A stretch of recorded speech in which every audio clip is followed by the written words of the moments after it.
Hi, good morning, good afternoon, everybody. Thank you for joining us for the Lunar Surface Science Workshop, the 27th meeting of this workshop. It's hard to believe we have had that many so far, but here we are.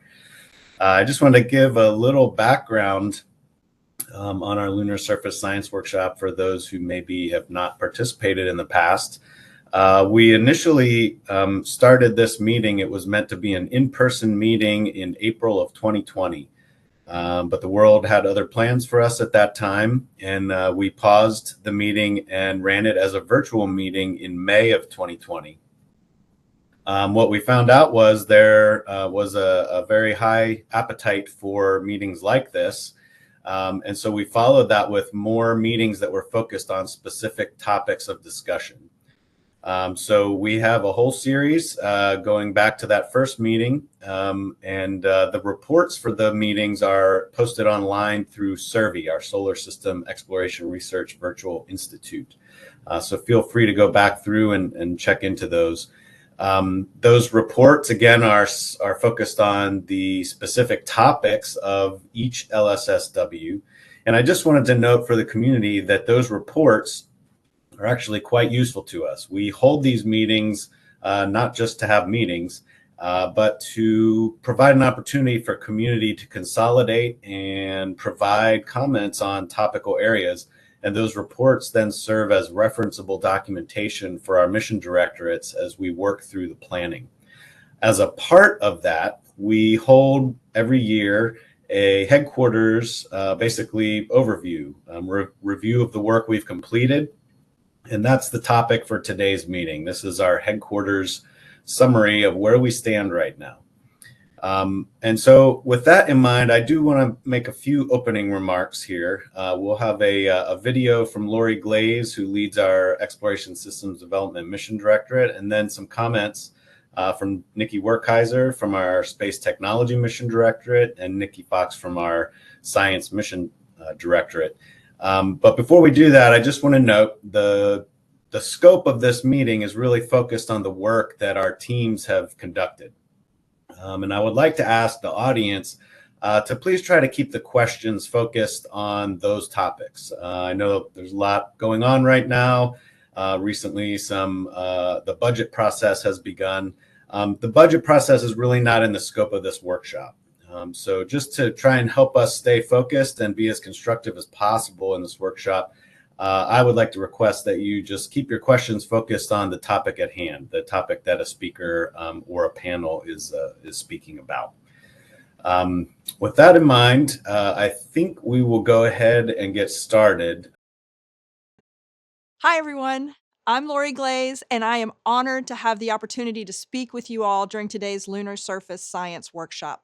While I wish I could be online with you in person, I haven't yet figured out how to be in two places at once, and my team and I are currently checking out the Artemis work being done at Stennis Space Center.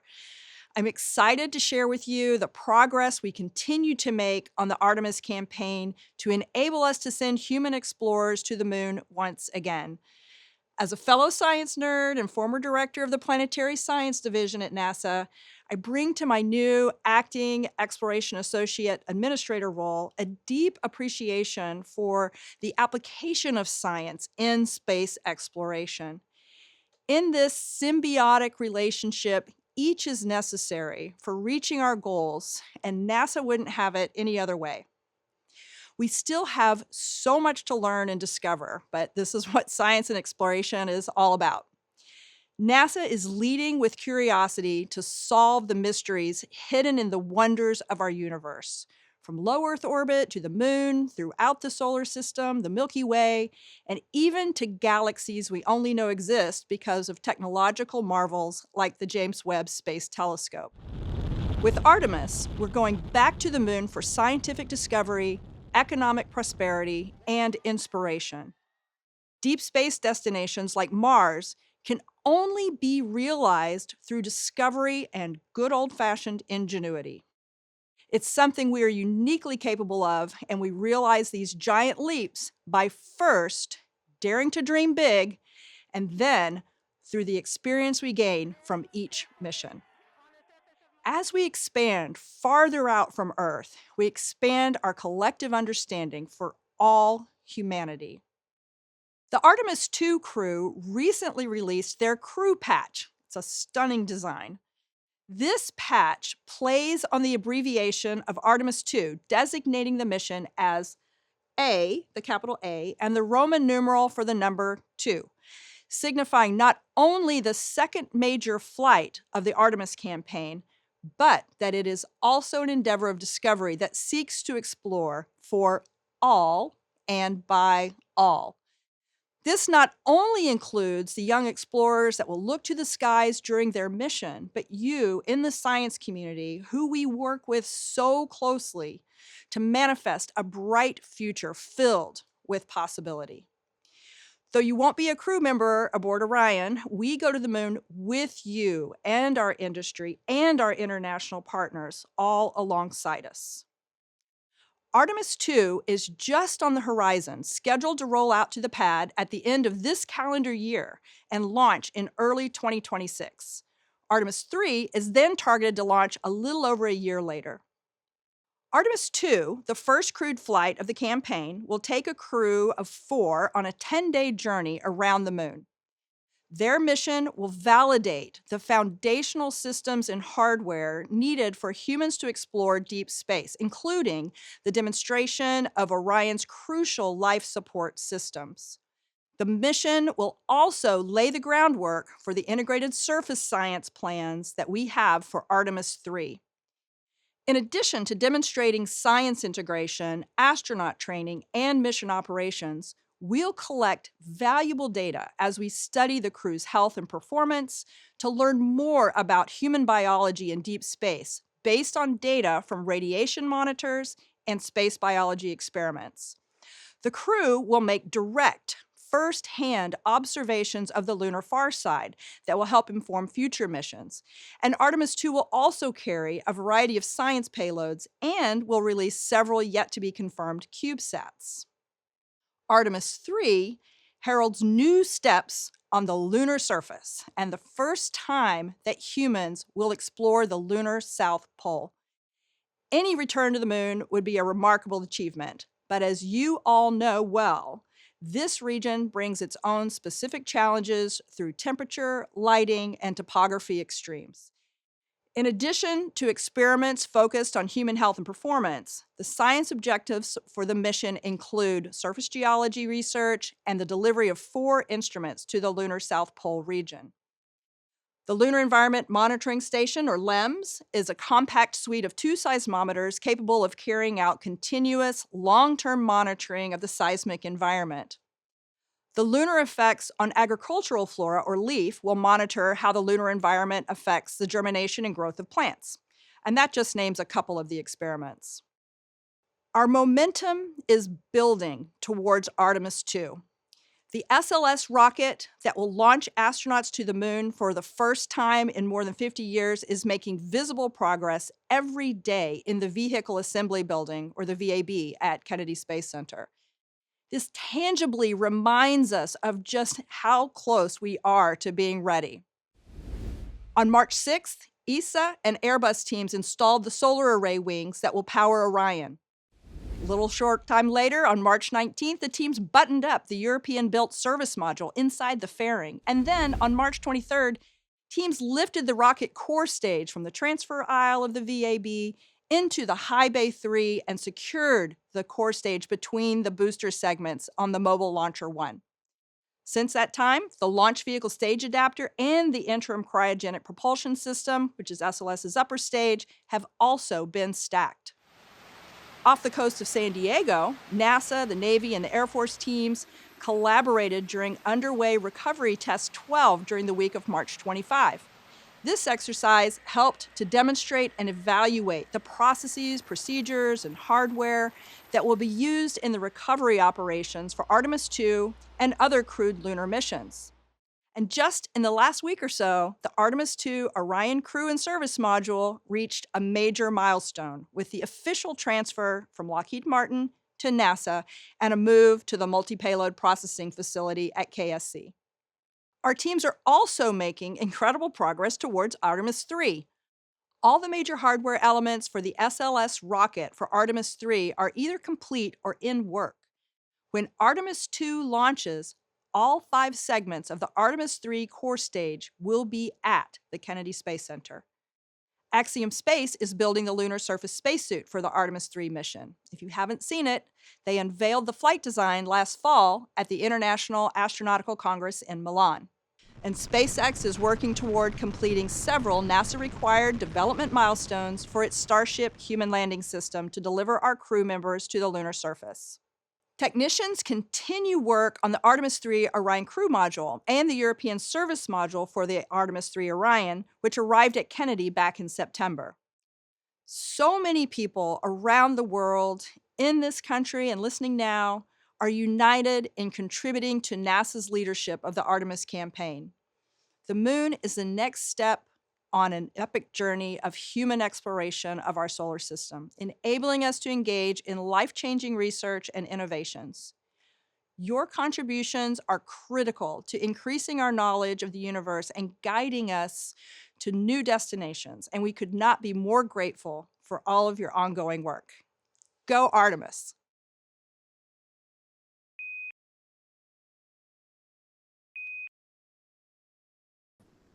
All right. Well, again, I just want to extend Lori's note. You know, she's really sorry not to be able to be here in person, but we're really glad she had a chance to provide that video to us and just kind of give an update from the Exploration System Development Mission Directorate. Up next, we have Nicky Werkheiser, who's going to speak for our Space Technology Mission Directorate. Hey, Nicky, you ready to go? I think so, if you can hear me. Can you hear me? I can hear you perfectly. Thank you. Good morning, everyone. I just realized it's on the top of my head. I wish I could be there in person to see folks. I know we're all kind of spread about right now. Thank you for the opportunity to talk this morning about something that is obviously near and dear to my heart and I'm very passionate about, which is the technologies that we're going to need to do science or explore, to create commercial ecosystems. To do any of those things, we must have the core technologies and infrastructures to build on. So to get to the moon or Mars, we really are going to need the technologies that provide that core infrastructure. These include things like power generation, storage and distribution, being able to communicate, having mobility, using our natural resources, and importantly, designing the systems to be reliable and maintainable and interoperable, which requires understanding and being able to survive the harsh environments and mitigate dust. This is a tall order. I'm just going to say right now that we have a lot of work under development, but when I really think about, y'all forgive me if you've heard this before, it's this kind of philosophy I have. When you might have heard me mention a Henry Ford quote in the past, because it does resonate with me on technology development and where we are today. He would say, if I had asked people what they had wanted, they would have said faster horses. And that is because I think it is human nature to think of where we are today and how we operate in the environment we're in on a daily basis, and just try to kind of build on that. But what we really have to do to be more Earth independent, to explore and have human presence on the moon and Mars, is we really have to disrupt that status quo with brand new approaches. Because of that, we have been developing and testing a range of capabilities across the government, industry, and academia, and we have to take them from novel technologies to institutional capabilities that can be infused into government and commercial missions and architectures. And we have to do that in a meaningful time frame. Technology development is often, it's very inherent. People understand. I can talk to my grandmother or a sixth grade class and they expect us to be leading the way in technology development. But it is really tough when it comes to near-term decisions and priorities, because a lot of times, when we run into tough choices to make, technology development is sometimes seen as kind of a bonus or something that we can hold off on until next year. And it's not a bonus, but rather a foundational imperative to get the TRL up, to get those technologies matured, and again, to take them from being seen and used as novel, kind of one-off or disruptive capabilities into things that we can infuse and count on as part of our mission. Now, to do this doesn't just require technical skills, but it also requires agile, forward-leaning collaboration and partnering mechanisms. And that means between government agencies, commercial sector, academia, and international partners. We must be able to leverage each other's different but complementary skills and resources. We are all going together. That is not just a nice saying, it is absolutely required. So I believe that it is the government's role to make investments in those things that may not yet be profitable for industry, to nurture and foster, to get to what we often refer to as the pipes and roads, if you will, and to create a foundation that we can all build on, literally and figuratively. So if we're going to truly create a sustainable lunar ecosystem, and get to Mars, I really envision that the government has to be kind of the bookends for this. We need to enable the upfront development of the technologies through a broad range of opportunities and funding, and we also need to provide the demand signal as the user of those capabilities on the other end. Doesn't mean we're the only users, but I think it's important to have that demand signal that we are excited and eager users once those capabilities are developed. That is a good transition for me to talk about our Lunar Surface Innovation Consortium spring meeting that is coming up. It's just around the corner in a couple weeks. I hope most of you already have heard of it and are planning to attend either in person or virtually. It's going to be a really exciting meeting. We always do biennials, one spring meeting at APL in Maryland, and then one at a participant center, usually an academic institution. The fall meeting will be at Georgia Tech. This is going to be an exciting spring meeting. We want to take a pause. We are 5 years in, if you can believe it or not. The Lunar Surface Innovation Initiative came about shortly after Artemis was announced to do exactly what I was talking about earlier, to make sure that we have an adhesive, coordinated strategy to get those technologies that we need developed and infused in time. And so we didn't want to just create a community that comes together and talks about what we're doing. We wanted to be able to have kind of monthly focus group meetings with our APL technical leads, partnered with our NASA SMEs across the different areas that I mentioned earlier, the technical areas, to have an ongoing and consistent conversation and dialogue.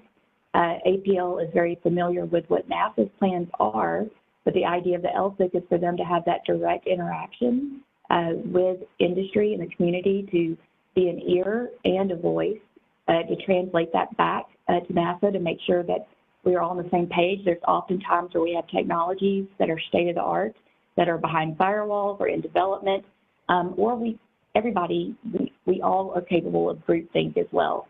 So the idea here is to break that up and to really create that environment I was talking about of collaboration and partnership throughout the whole process. So at this meeting, we'll be looking back and looking forward.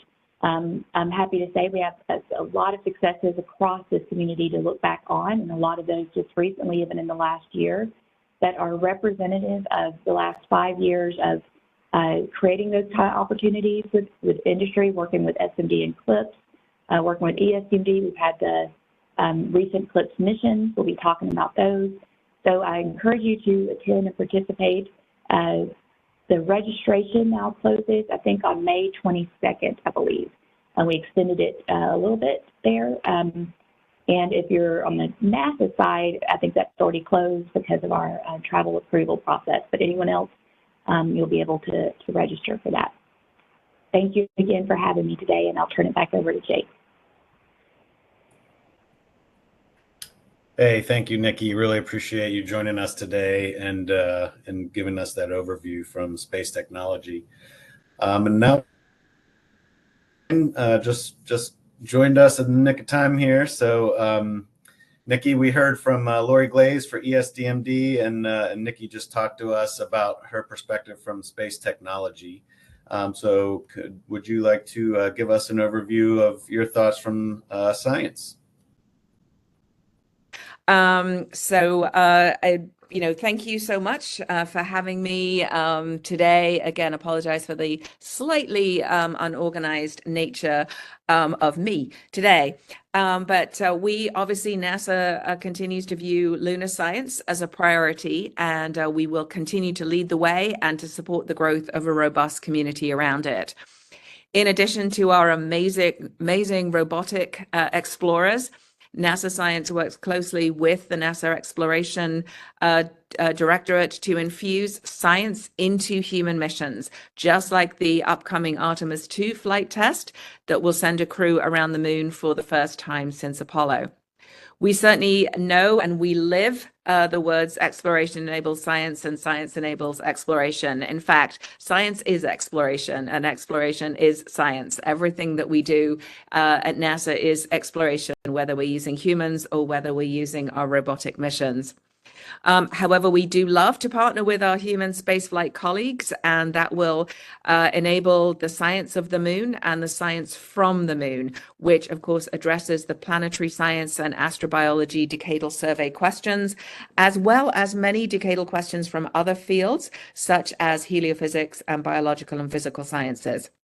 We're definitely aware that budget and priority uncertainty for the agency is very much on your minds. And we can assure you that the NASA science team is doing everything we can to continue putting as much science as possible into space every single day and to communicate that with you as quickly as possible. Meanwhile, the acting NASA administrator is also being extremely strategic in keeping decision space open for our incoming administrator.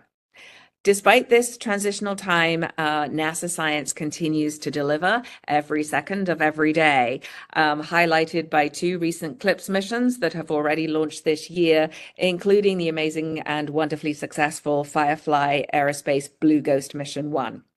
We do have 2 more CLIPS missions that are scheduled for as early as the second half of this year, and 3 more exciting missions planned for next year. In order for more scientists to pursue these important questions in the long term, NASA must support a thriving lunar economy, a space where many different levels and different kinds of transportation and capability services are available. We're testing new approaches like CLIPS, like our small Class D missions and public-private partnerships to allow us to really enable a future science landscape that is both broad and deep. That economy will also provide a wide range of jobs and opportunities for the next generation of scientists that is so desperately needed. And then they can make it to that point in their career where they can then fly experiments to the moon and, of course, beyond the moon. And we're totally thinking outside of the box when we need to overcome challenges. NASA is seeking new approaches that could potentially get our wonderful Viper rover to the moon. The agency has evaluated an initial set of proposals from industry to deliver the rover at no cost to the government, and now we are continuing to explore alternative approaches. We really do look forward to accomplishing future volatile science with Viper, and we have to successfully execute the missions in front of us, both robotic and human, while setting up the systems and relationships that will make that long-term sustainable vision of more science and more discovery in space a reality. Where we're not successful, we always make sure that we learn our lessons and then we apply those lessons to improve our future planning. The landscape that we're working towards is a very busy lunar environment where the moon is well understood, accessible to the science community, and an active proving ground for exploration to our solar system and to our universe, because of course that is what we do at NASA Science. We explore our solar system, and indeed we explore to the very edges of our universe. The agency cannot and does not want to facilitate this alone. For NASA to maintain its complete focus on cutting-edge research, unique mission development, and pushing the boundaries of exploration, we need to increasingly hand over the work of moving mass and providing baseline support and infrastructure to our trusted partners. And this goes for low Earth orbit and further destinations as well. Our work in the lunar environment is part of this larger vision, and this is what we mean when we say sustainable exploration. As when approaching any scientific objectives, we must design our missions to most strategically use the tools and the capabilities that we have at our disposal. That means we need a balance of human and robotic explorers and collaborations between the two. And that is how we will yield the results that we want. As we all know, a very different, unique group of destinations will allow us to do a better job when we want to characterize the moon. For human explorers, science provides the map and lights the way. And again, NASA cannot do this alone. And so we're super grateful for the partnerships that we're seeing from industry, from academia, and from this community. So thank you again for your support. Thanks for allowing me to drop in, parachute into the beginning of your meeting. And I hope you have a wonderful workshop for the rest of the time. Back to you, Jake. Hey, thank you, Nikki, and thank you, Nikki. We really appreciate you joining us today. I know our schedules are very busy, so whether you're in an office or found some space in a hallway, definitely appreciate hearing from you to get this kicked off today. We do want to keep this schedule online or on track here today, so we're probably not going to go through any questions at the moment for you all. I do want to just remind everyone as we go through the session today, just to kind of let's try to work together to stay focused on the topic, which is the updates on where we stand with our current mission planning. And you heard Lori's video at the beginning, how momentum is really picking up for Artemis 2 and 3. And you're going to hear a lot of great comments from folks about that. So let's try to keep our questions and our conversation focused on the topics that the presenters are discussing. And again, really appreciate everybody's participation here today, as well as in past LSSWs that we have had. This really is a great opportunity for us to connect with broadly across our entire community to make sure we're accounting for the inputs that we have and the thoughts and considerations that everybody has. So thank you everyone for your support of the Lunar Surface Science Workshops.